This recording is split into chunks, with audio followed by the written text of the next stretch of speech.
بسم اللہ الرحمن الرحیم الحمد للہ الذی لا یبلغ مدحتہ القائلون ولا یحصی نعماءہ العادون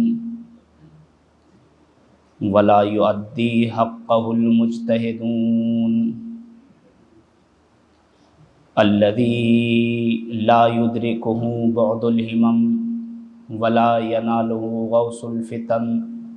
الذي ليس لصفته حد محدود ولا نعت موجود ولا وقت معدود فطر الخلائق بقدرته ونشر الرياح برحمته ووتد بالصخور ميدان أرضه والصلاة والسلام والتحیۃ والاکرام علی سیدنا اصل ما فی الوجود سر اللہ فی کل موجود علی نقطۃ دائرۃ الوجود صاحب لواء الحمد والمقام المحمود مولانا و مولا الثقلین جد الحسن والحسین ابی القاسم محمد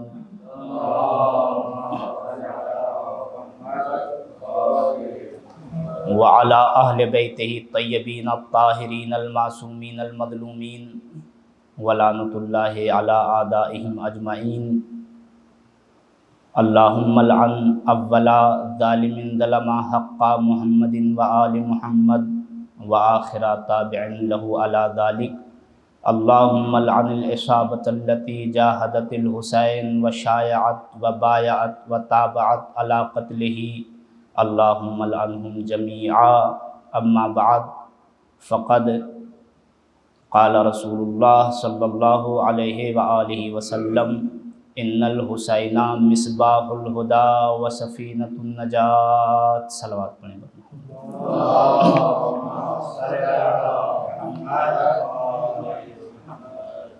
عزیزان محترم،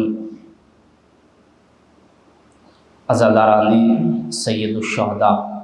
ماتم داران مظلوم کربلا، محبان حیدر کرار، موالیان امیر المومنین علی ابن ابی طالب علیہ السلام، پروردگار عالم کے حبیب اللہ کے رسول نے اپنی زبان مبارک سے وہ حدیث قدسی ارشاد فرمائی کہ جو اللہ نے دنیا کی ہر بلندی کو پست کر کے سب سے بڑی بلندی پر اللہ نے حسین کی جس فضیلت کو لکھا ہے، اللہ کے رسول نے اس کو بیان کیا۔ دنیا کی ساری بلندیاں عرش سے نیچے ہیں، اللہ نے حسین کی فضیلت کو عرش کے اوپر لکھا۔ اور فضیلت یہ کسی انسان کی لکھی ہوئی فضیلت نہیں ہے، کسی مخلوق کی لکھی ہوئی فضیلت نہیں ہے، بلکہ یہ وہ فضیلت ہے جس کو خود خالق نے اپنے عرش پر لکھا ہے۔ تو اب کوئی اپنی کتابوں میں اپنے ہاتھوں سے حسین کی فضیلت لکھے نہ لکھے، لیکن دست قدرت نے حسین کی فضیلت اپنے عرش پر لکھ کر بتا دی کہ جس حسین کی فضیلت ہم لکھیں اسے دوسروں کے فضیلت لکھنے کی ضرورت نہیں ہے۔ اللہ نے اپنے داہنی طرف عرش پر کیا لکھا کہ حسین مصباح ہدی ہے، ان الحسین مصباح الہدی وسفینۃ النجات، حسین ہدایت کے چراغ ہیں اور حسین نجات کی کشتی ہیں۔ جب یہ حدیث ایک شخص نے سنی، ایک چاہنے والے نے سنی، تو مولا امام صادق علیہ السلام کی خدمت میں دست ادب جوڑ کر عرض کی کہ مولا، کہ یہ جو حدیث ہے کہ حسین ہدایت کے چراغ ہیں، حسین نجات کی کشتی ہیں، تو کیا آپ سب کے سب ہدایت کے چراغ نہیں ہیں؟ کیا آپ سب کے سب نجات کی کشتی نہیں ہیں؟ تو میرے مولا صادق آل محمد نے یہی فرمایا کہ تو نے سچ کہا، ہم سب کے سب ہدایت کے چراغ اور سب کے سب نجات کا سفینہ ہیں، مگر وَلَكِنَّ جَدِّيَ الْحُسَيْنَ أَوْسَعُ وَأَسْرَعُ، مگر وہ کہ جس کو اللہ نے سب سے زیادہ نجات کا سفینہ سب سے وسیع بنایا ہے، اسے میرے جد حسین کو کہا جاتا ہے۔ وہ جو مقصد تک سب سے تیز پہنچاتا ہے وہ حسین کا سفینہ ہے۔ اور حسین کی ہدایت یہ کسی ایک مذہب کے لیے نہیں ہے، ایک ملت کے لیے نہیں ہے، ایک دور کے لیے نہیں ہے۔ صلوات پڑھیں بر محمد و آل محمد پر۔ یہ ہدایت امام حسین علیہ السلام یہ کسی ایک زمانے کے لیے محدود نہیں ہے، کسی ایک صدی کے اوپر محیط نہیں ہے، اور کسی ایک مذہب و ملت کے لیے نہیں ہے۔ اس لیے کہ اگر ایک صدی کے لیے حسین کی ہدایت محدود ہوتی تو پھر یہ کربلا جس صدی میں واقع ہوئی تھی یہ ہدایت اس وقت ہوتی اور ختم ہو جاتی۔ اگر یہ کسی ایک زمانے سے محدود ہوتی تو جس زمانے میں حسین آئے تھے اس زمانے کے لوگ ہدایت حاصل کرتے اور پھر ہدایت ختم ہو جاتی۔ مگر جس کی یہ ہدایت اور زمانے میں محدود اس کی ہدایت ہوتی ہے کہ جس کی اللہ نے فضیلت کو محدود کیا ہوتا ہے، جس کی امامت کو محدود کیا ہوتا ہے، لیکن جس کی امامت کو اللہ نے صبح محشر تک کے اوپر محیط کر دیا ہو اسے حسین کہتے ہیں۔ تو جس کی ہدایت کو اللہ نے اتنا وسیع بنایا ہے تو اب اس کی ہدایت کا عالم بھی یہ ہوگا کہ حسین کے زمانے سے لے کر بلکہ حضرت آدم کے زمانے سے لے کر صبح محشر تک جس کی ہدایت جائے گی اسے حسین کہا جائے گا۔ تو حسین ایسا ہدایت کا چراغ ہیں۔ اب امام حسین علیہ السلام کی نسبت سے جو جو عمل انجام دیا گیا، حسین کی کیا فضیلتیں ہیں، امام حسین علیہ السلام کو اللہ نے کیا کرامتیں عطا کی ہیں، یہ تو بتانے کے لیے کم سے کم انسان کو لہجہ قرآنی ہو اور زبان معصوم ہو اور سامعین اللہ کے مقرب فرشتے ہوں تو پتہ چلے کہ حسین کی فضیلت کیا ہے۔ اس لیے کہ حسین جس کی فکر کا پہلا قدم کربلا بن جائے اسے حسین کہتے ہیں، جس کی فکر کا پہلا قدم کربلا ہو اسے حسین کہتے ہیں۔ امام حسین کی فضیلت کیا ہے؟ جو اپنی مجلس کے فرش عزا کو اپنی گنبد کے سائے کے برابر بنا دے اسے حسین کہا جاتا ہے۔ جو اپنی مجلس کو اللہ کی عبادت کے لیے مسجد پروردگار بنا دے اسے حسین کہتے ہیں۔ تو اب جو عمل حسین کی نسبت سے انجام دیا جائے گا اس کی عظمت کیا ہے؟ اگر یہ سمجھ آ جائے کہ حسین کی نسبت سے جو عمل انجام دیا جائے اس کی فضیلت کیا ہے تو پھر یہ کچھ اندازہ لگایا جا سکتا ہے کہ حسین کسے کہتے ہیں۔ آئیے اب ہم دیکھتے ہیں، انسان صبح سے شام تک اور پورا مہینہ پورے سال اور ابد العابدین دہر الداہرین انسان روتا رہے، آنسو بہاتا رہے، لیکن اس رونے کو حسین سے کوئی نسبت نہ ہو تو آپ بتائیے کیا اس رونے کا اللہ کی بارگاہ میں کوئی فائدہ ہے؟ نہیں، ایسے رونے کا کوئی فائدہ نہیں ہے۔ ہم دعاؤں میں نہ جانے کتنا پڑھتے ہیں کہ اگر رونے کی فضیلت کسی معصوم ہستی سے نہ ہو یا اللہ کے لیے نہ ہو تو ایسا رونا کوئی فائدہ نہیں رکھتا، بلکہ بعض مقامات ایسے ہیں کہ جہاں رونا خود سزا کا باعث بن جاتا ہے۔ بعض مقامات اور بعض موارد تاریخ میں ایسے ہیں کہ جہاں رونا ہی عذاب کا مستحق بن جاتا ہے، جہاں رونا ہی سزا کا مستحق بن جاتا ہے۔ رونے کی خود سے کوئی فضیلت نہیں ہے۔ اب جب رونے کی فضیلت نہیں ہے، قیامت تک ایک انسان روتا رہے، کوئی فضیلت نہیں ہے۔ اس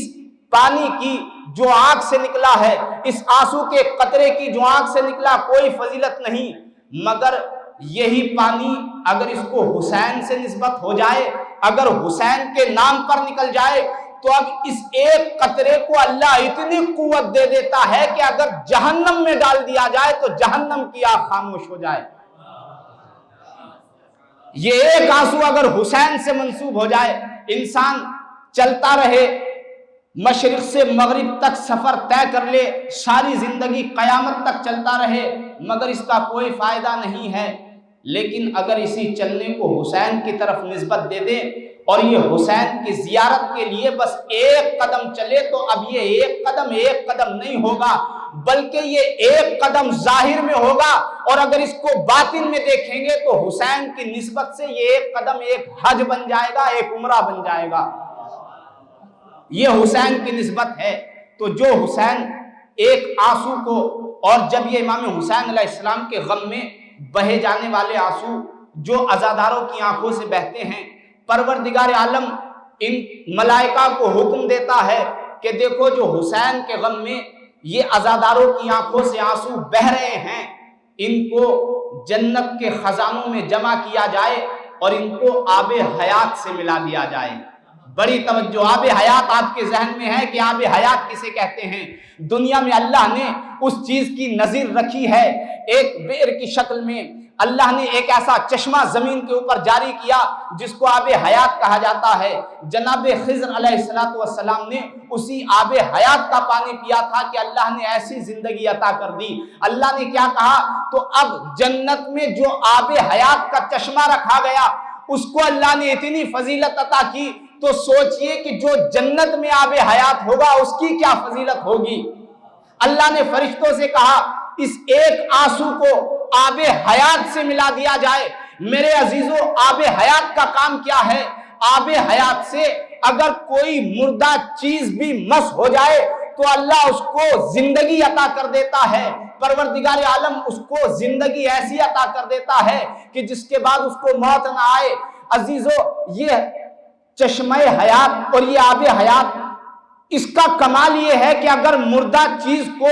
بے جان چیز کو، جب بے جان مچھلی کو آب حیات سے مس کیا گیا تو یہ تیرنے لگی، اس کے اندر جان آ گئی، تو سوچے جب ایک حیوان کو اتنی زندگی مل جاتی ہے تو پھر وہ قطرہ، وہ آنسو جو پہلے ہی حسین سے منسوب ہو چکا ہو، اب اگر جنت میں اسے آب حیات سے ملا دیا جائے تو اللہ اس کو ایسی زندگی عطا کرتا ہے جس کو کبھی فنا ممکن نہ ہو، جس کو کبھی فنا نہ ہو سکے۔ اور پروردگار عالم کہتا ہے اس کو آب حیات سے ملا دیا جائے تاکہ آب حیات اب اتنا شیریں ہو جائے، اتنا شیریں ہو جائے کہ جب یہ چاہنے والے محشر کے بعد جنت میں آئیں، جنت میں وارد ہوں، جنت میں داخل ہوں، تو اس کی مٹھاس جو آنسو کی وجہ سے 1000 گنا برابر ہو گئی، اسی آب حیات کو ان کے سامنے پیش کیا جائے۔ میرے عزیزو، یہ آب حیات سے مل جانے کے بعد آنسو کی قیمت یہ ہے، آنسو کو ایسی زندگی مل جاتی ہے تو آپ اندازہ تو لگائیں، عزادار کی آنکھ سے نکلا ہوا ایک آنسو جس کو کبھی فنا نہیں ہے، تو پھر اس عزادار کا کیا مرتبہ ہوگا جس نے پوری زندگی حسین کے غم میں آنسو بہائے ہوں۔ صلوات پڑھیں بر محمد وآل محمد پر۔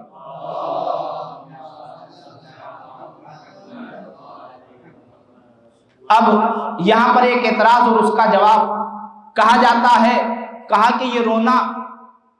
میت کے اوپر گریہ نہ کیا جائے، مرنے والوں کے اوپر رویا نہ جائے، اس لیے کہ حدیث موجود ہے کہ جو انسان مرنے والے کے اوپر گریہ کرے گا تو اس کو اس کے رونے کی وجہ سے عذاب دیا جائے گا۔ تو پہلی بات تو یہ کہ یہ حدیث اگر آپ دیکھیں، جب کوئی حدیث کسی مفہوم کو پیش کر رہی ہو تو ہمارے پاس قاعدے اور قوانین یہ ہیں کہ ہم اس حدیث کو قرآن کی آیتوں کے سامنے پیش کرتے ہیں۔ اگر قرآن کی آیت اس مفہوم کو قبول کرتی ہے تو اس کو لے لیا جاتا ہے، لیکن اگر قرآن اس کے خلاف جائے یا قرآن کے مفہوم کے خلاف ہو تو ہم اس کو دیوار پر مار دیتے ہیں۔ تو یہاں پر یہ کیسے ہو سکتا ہے کہ میت کے اوپر عذاب نازل ہو کسی رونے والے کی وجہ سے، جبکہ قرآن یہ کہہ رہا ہے لا تزر وازرۃ وزر اخری، کہ کوئی گناہگار انسان، کوئی انسان کسی دوسرے گناہگار کے گناہ کا بوجھ نہیں اٹھائے گا۔ قرآن دوسری جگہ پر کہہ رہا ہے فَمَن يَعْمَلْ مِثْقَالَ ذَرَّةٍ خَيْرًا يَرَهُ وَمَن يَعْمَلْ مِثْقَالَ ذَرَّةٍ شَرًّا يَرَهُ، یعنی ہر انسان جو اچھائی کرے گا وہ بھی اپنی آنکھوں سے دیکھے گا، جو برائی کرے گا وہ بھی اپنی آنکھوں سے دیکھے گا۔ جس نے جو عمل انجام دیا ہوگا جزا بھی اس کو ملے گی، سزا بھی اس کو ملے گی۔ تو یہ کیسے ہو سکتا ہے کسی کے اوپر گریہ کیا جائے اور وہ میت اس کے اوپر عذاب نازل ہو رہا ہو؟ لہذا یہ روایت ہی صحیح نہیں ہے۔ اور اس کے بعد اگر آپ یہ مانتے ہیں کہ نہیں یہ صحاح میں موجود ہے، یہ صحاح میں موجود ہے، یہ ہماری کتابوں میں موجود ہے، تو پھر آپ حدیث کے آگے کا حصہ بھی پڑھ لیجئے۔ خود یہ روایت موجود ہے کہ جس وقت یہ روایت ذکر کی گئی، زوجات پیغمبر میں سے ایک زوجہ کے سامنے جب یہ روایت بیان کی گئی کہ تم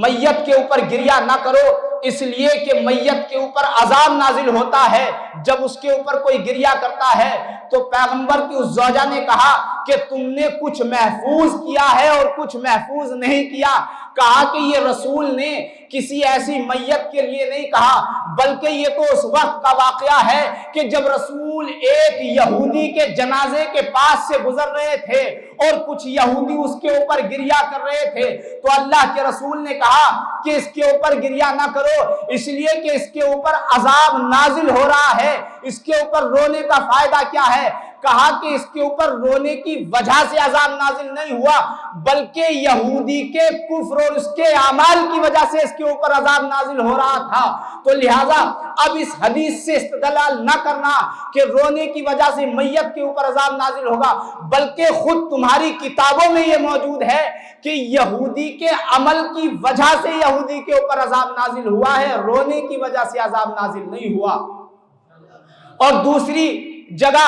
کہ بلکہ اس کے مقابل میں حدیث موجود ہے، رسول نے منع نہیں فرمایا، اس لیے کہ اگر رسول منع فرماتے تو جنگ بدر کے بعد جناب حمزہ کی شہادت پر اللہ کے رسول یہ نہ کہتے۔ جب مدینے میں خواتین کو گریہ کرتے ہوئے دیکھا تو اللہ کے رسول نے گریے کے اوپر ابھارا، کہا کہ فَأَمَّا حمزہ فَلَا بَوَاكِلَا، یہ سب اپنے اپنے وارثوں کے اوپر گریہ کر رہے ہیں مگر میرے چچا حمزہ کے اوپر رونے والا کوئی نہیں ہے۔ یعنی اللہ کے رسول نے رونے کی فضیلت بتائی ہے، رونے کے اوپر ابھارا ہے، لہٰذا یہ اعتراض بالکل بے بنیاد ہے۔ اور قرآن مجید میں متعدد آیتوں میں رونے کی فضیلت، حضرت یعقوب نے حضرت یوسف کے اوپر گریہ کیا در حالانکہ زندہ تھے، تو جب کسی کی زندگی میں اس کی جدائی پر گریہ کیا جا سکتا ہے تو پھر حسین جیسے نواسے کے اوپر گریہ کیوں نہیں کیا جا سکتا؟ تو لہٰذا اب آئیے یہ محشر کا میدان، قرآن مجید کی ایک آیت سورہ بقرہ آیت نمبر 65، بسم اللہ الرحمن الرحیم، وَلَقَدْ عَلِمْتُمُ الَّذِينَ اعْتَدَوْا مِنْكُمْ فِي السَّبْتِ فَقُلْنَا لَهُمْ كُونُوا قِرَدَةً خَاسِئِينَ۔ اللہ کا قانون کیا ہے کہ پروردگار عالم نے ایک قوم کی حکایت کو قرآن مجید میں نقل کیا کہ پروردگار عالم نے کہا کہ ان لوگوں نے، کچھ لوگوں نے سبت میں سنیچر کے دن شکار کرنے میں زیادتی سے کام لیا۔ وَلَقَدْ عَلِمْتُمُ الَّذِينَ، تم نے ان لوگوں کو بھی دیکھا، تم نے ان لوگوں کو بھی پہچانا کہ جنہوں نے سنیچر کے دن شکار کرنے میں زیادتی سے کام لیا، اللہ کے حکم کی نافرمانی کی، تو ہم نے ان سے کہا کہ بدترین صورت میں بندر کی شکل میں ہو جاؤ۔ اب اس آیت سے میرے موضوع کا ربط کیا ہے؟ میرا موضوع ہے عظمت امام حسین علیہ السلام۔ پروردگار عالم یہ سمندر کے کنارے بنی اسرائیل کی ایک قوم 80,000 کی تعداد میں زندگی گزارتی تھی۔ اللہ نے ان سے یہ منع کیا تھا کہ سنیچر کے دن شکار نہ کرنا مچھلیوں کا۔ کیوں؟ اس لیے کہ سنیچر کے دن یہ مچھلیاں اللہ کی امان ان کو ملی ہوتی ہے اور یہ کنارے پر، یہ ساحل پہ اس امید سے آتی ہیں کہ اللہ نے ہمیں امان دی ہے، ہمارا کوئی شکار نہیں کرے گا۔ یہ اللہ کی امان کے بھروسے پر آتی ہیں۔ اللہ نے اس قوم کو منع کیا، تو اللہ نے جب منع کیا تو اس قوم نے مکر و فریب سے کام لیا، ہیلے سے کام لیا، اور انہوں نے سنیچر کے دن کچھ ایسی خندقیں کھودی، کچھ ایسے گڈھے کھودے کہ جس میں پانی جمع ہو جائے، اور اس میں سنیچر کے دن سے ہی مچھلیاں، ایسے راستے بنائے کہ مچھلیاں اس خندق میں آ تو جائیں لیکن اب جانے کے لیے کوئی راستہ نہ ہو۔ تو لہٰذا سنیچر کے دن مچھلیاں جمع ہو جائیں اور ہم اس کو یوم الاحد یعنی اتوار کے دن ہم اس کا شکار کر لیں، اور یہ بھی ہو جائے کہ ہم نے سنیچر کے دن شکار نہیں کیا بلکہ ہم نے اتوار کے دن شکار کیا ہے۔ اب جیسا جس قوم نے مکر کیا تھا اللہ نے ویسا ہی اس کو عذاب دیا۔ اب پروردگار عالم نے کہا کہ کونو قردۃ مع خاسئین، کہ تم بدترین شکل میں بندر بن جاؤ۔ امام سجاد علیہ السلام فرماتے ہیں کہ پروردگار عالم نے یہ ایک قوم بنی اسرائیل کے لیے کہ جس نے مچھلیوں کے شکار میں زیادتی سے کام لیا تھا، اللہ کے حکم کی نافرمانی کی تھی، کہ پروردگار عالم نے جب اس قوم کے 70,000 افراد پر ایسا عذاب نازل کیا ہے کہ جس نے مچھلیوں کے شکار میں اللہ کے حکم کی نافرمانی کی، تو تمہارا اس کے بارے میں کیا خیال ہے کہ جس نے اولاد رسول کو قتل کیا ہو، جس نے اولاد رسول کی حرمت کو پامال کیا ہو؟ جب پروردگار عالم کو مچھلیوں کے شکار میں اپنے حکم کی نافرمانی پسند نہیں ہے تو پھر اس کی سزا کیا ہوگی جس نے حسین کو قتل کیا ہو، جس نے حسین کی حرمت کو پامال کیا ہو؟ صلوات پڑھیں بر محمد و آل محمد پر۔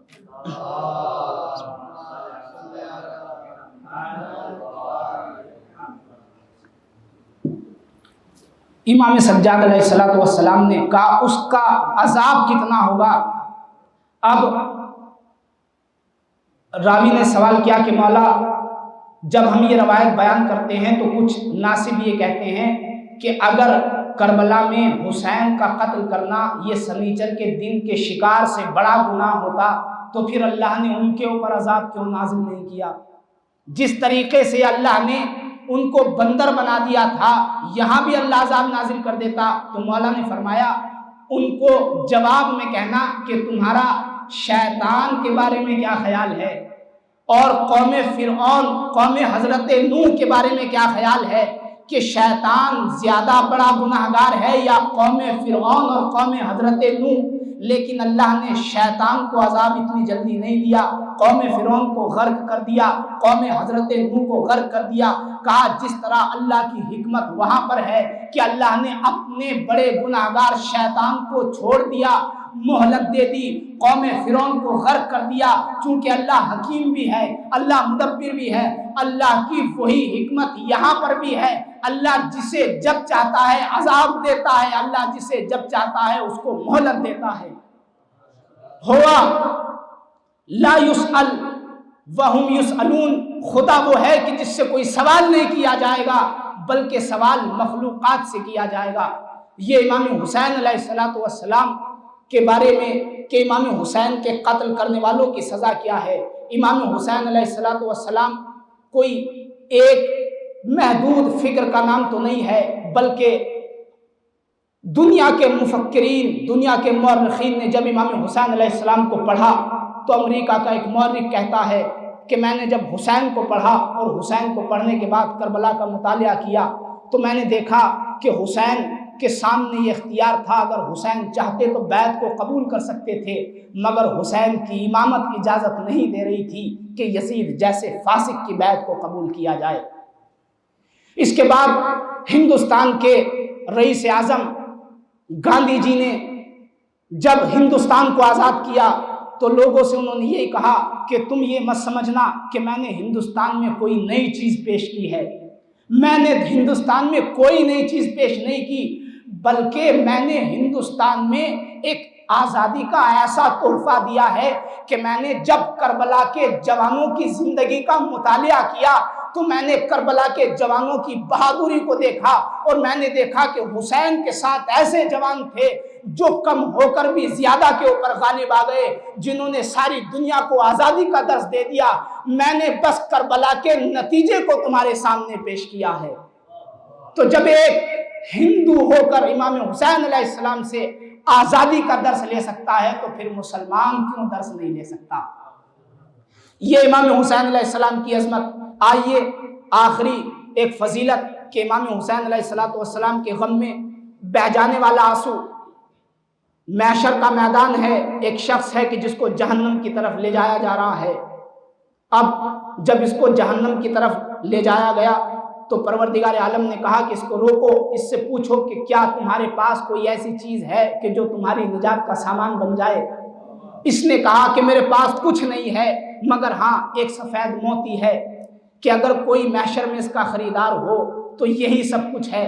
پروردگار عالم نے ملائکہ کو حکم دیا کہ محشر میں تمام نبیوں کو جمع کیا جائے، تمام اوصیاء کو جمع کیا جائے، اور ہر نبی سے پوچھو کیا کسی نبی کے پاس اس موتی کی قیمت ہے۔ حضرت آدم علیہ السلام کو بلایا گیا، حضرت آدم سے پوچھا گیا اے آدم یہ اس گناہگار کے پاس ایک موتی ہے، ایک سفید موتی ہے، کیا تمہارے پاس اس کی کوئی قیمت ہے؟ تو حضرت آدم نے کہا پروردگار اس کی قیمت تو اس کو یہ دے کہ اس کے اوپر سے عذاب کو ختم کر دے، اس کو جنت میں داخل کر دے۔ آواز قدرت آئی کہ آدم تم نے قیمت بہت کم لگائی ہے، اس موتی کی یہ قیمت نہیں ہے۔ حضرت نوح علیہ السلام کو بلایا گیا کہ اے نوح آؤ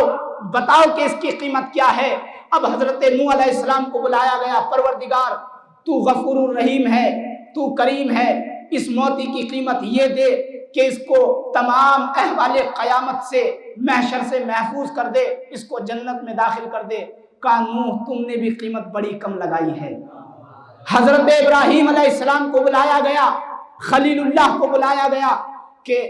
اے ابراہیم کیا تمہارے پاس اس موتی کی، اس آنسو کی کوئی قیمت ہے کہ جو اس ایک گناہگار کے پاس ہے؟ حضرت ابراہیم نے کہا پروردگار تو کریم ہے، تیرا کرم بڑا وسیع ہے، تو اس کے لیے حساب و کتاب کو آسان کر دے، پروردگار تو اس کو اپنی جنت کی وسعت میں داخل کر دے، اس کو معاف کر دے۔ اللہ نے پھر آواز دی ابراہیم تم نے بھی قیمت کم لگائی ہے، اس آنسو کی یہ قیمت نہیں ہے۔ اب آخر میں حضرت پیغمبر صلی اللہ علیہ وآلہ وسلم کو بلایا گیا، کہا کہ اے محمد، اے میرے حبیب، آپ کے نزدیک اس آنسو کی قیمت کیا ہے؟ تو پیغمبر صلی اللہ علیہ وآلہ وسلم نے فرمایا پروردگار میں تجھ سے جو سوال کروں تو میرے دل کو جانتا ہے، میرے سوال کو جانتا ہے، تو وہ جانتا ہے جو میں بولنے والا ہوں، تو مجھے یہ بتا کہ یہ آنسو کیسا ہے، یہ آنسو آیا کہاں سے ہے، اس آنسو کی قیمت کیا ہے، تاکہ میں کچھ بتاؤں۔ پروردگار عالم نے کہا اے میرے حبیب یہ موتی، یہ سفید موتی جو اس کے پاس ہے، اسی سے جب یہ پوچھا گیا، کہا کہ یہ بتا کہ یہ آنسو کہاں سے آیا ہے، تو پروردگار عالم نے کہا کہ ملائک جب عاشور کا دن آتا ہے تو پروردگار عالم جتنے زمین کے اوپر گریا کرنے والے ہیں ان کی تعداد کے برابر آسمان سے فرشتوں کو نازل کرتا ہے، اور ہر فرشتے کے ہاتھ میں ایک شیشی ہوتی ہے جو ہر عزادار کے آنسوؤں کو محفوظ کر لیتا ہے تاکہ روز محشر اس کے کام آ سکے۔ کہا کہ یہ حسین کے اوپر رونے والا ہے کہ دنیا میں یہ کسی ایسی مجلس میں داخل ہو گیا کہ جہاں حسین کے مصائب پڑھے جا رہے تھے، حسین کی مصیبت کو سن کر اس کی آنکھوں سے ایک آنسو نکل آیا، حسین کے غم میں اس کا دل غم زدہ ہو گیا، میرے فرشتوں نے اس کو محفوظ کر لیا۔ اب جب میرے پاس لایا گیا تو میں نے اس کو ایک سفید موتی بنایا تاکہ محشر میں اس کے کام آ سکے۔ اب پیغمبر نے جیسے ہی یہ سنا فوراً اللہ کے شکر کا سجدہ کیا، پروردگار تیرا لاکھ لاکھ شکر ہے کہ تو نے میرے حسین پہ رونے والوں کی اتنی فضیلت رکھی ہے۔ اب پیغمبر نے اس موتی کو دیکھا، کہا کہ اس کی قیمت آج اگر میدان محشر میں تمام انبیاء جمع ہیں، تمام اوصیاء جمع ہیں، رسول فرماتے ہیں محشر کے میدان میں آج اگر کوئی اس آنسو کی قیمت لگا سکتا ہے تو تنہا میرا بیٹا حسین ہے، حسین اس کو اس کی جزا دے سکتا ہے۔ اب جب امام حسین کے سامنے یہ آنسو پیش کیا گیا، امام حسین علیہ السلام نے کہا پروردگار اس کو معاف کر دے، پروردگار اس کے حساب کو آسان کر، اس کو جنت میں داخل کر، اور ایسے ہی نہیں پروردگار اس کو ان شہیدوں میں قرار دے جو کربلا کے میدان میں شہید ہوئے، اس کو صدیقین کی صفوں میں شامل کر، اور میرے اللہ اس کو اس جنت میں داخل کر جس جنت کی وسعت زمین و آسمان سے کہیں زیادہ ہے۔ صلوات پڑھیں بر محمد و آل محمد پر۔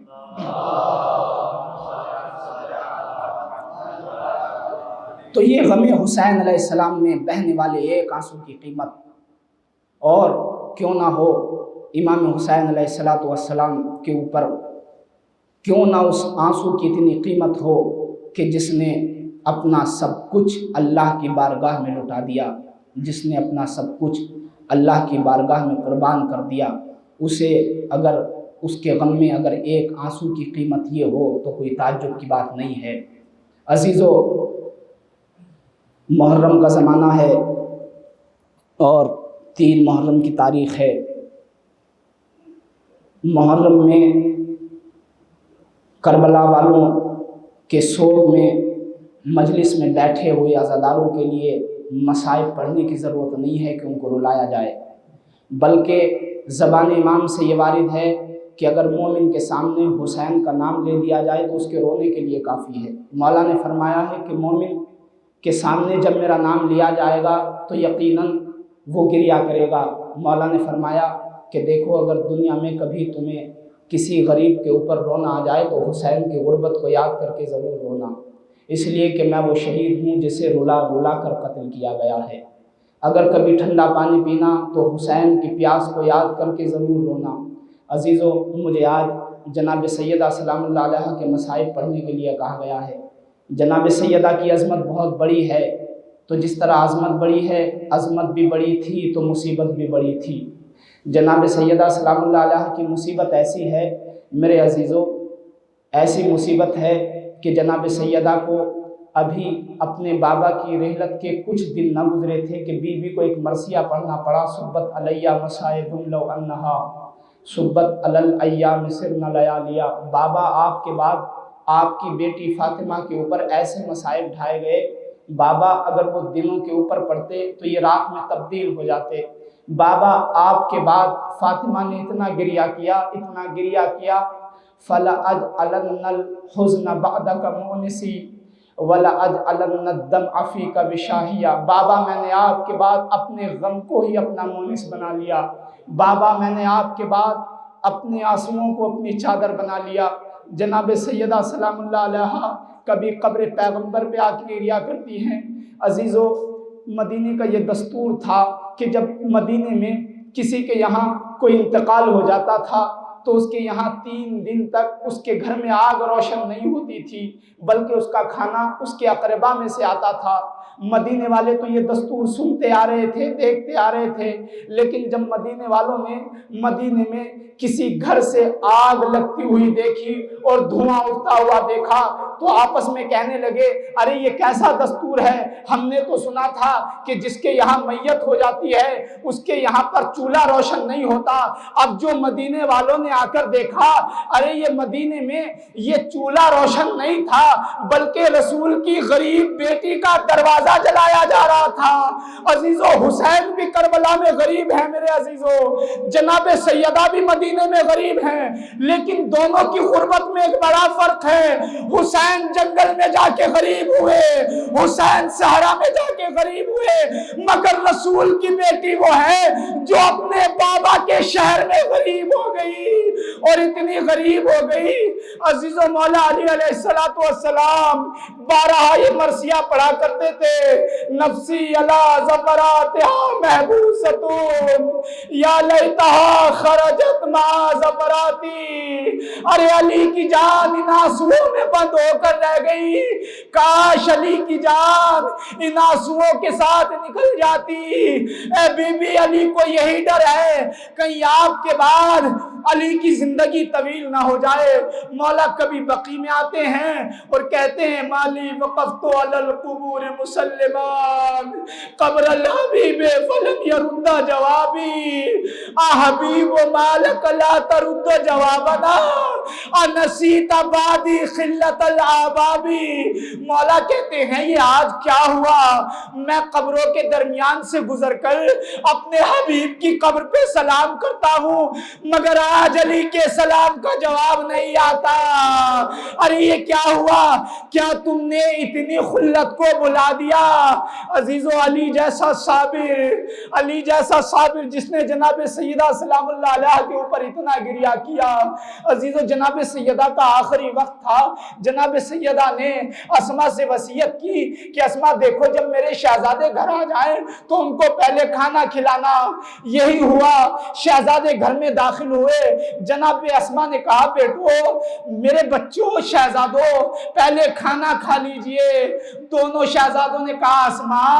کیا کبھی تم نے یہ دیکھا ہے ہم نے اماں کے بغیر کھانا کھایا ہو؟ عزیزو، دونوں شہزادوں نے کہا، اسما یہ بتائے کہ ہماری اماں کدھر ہے؟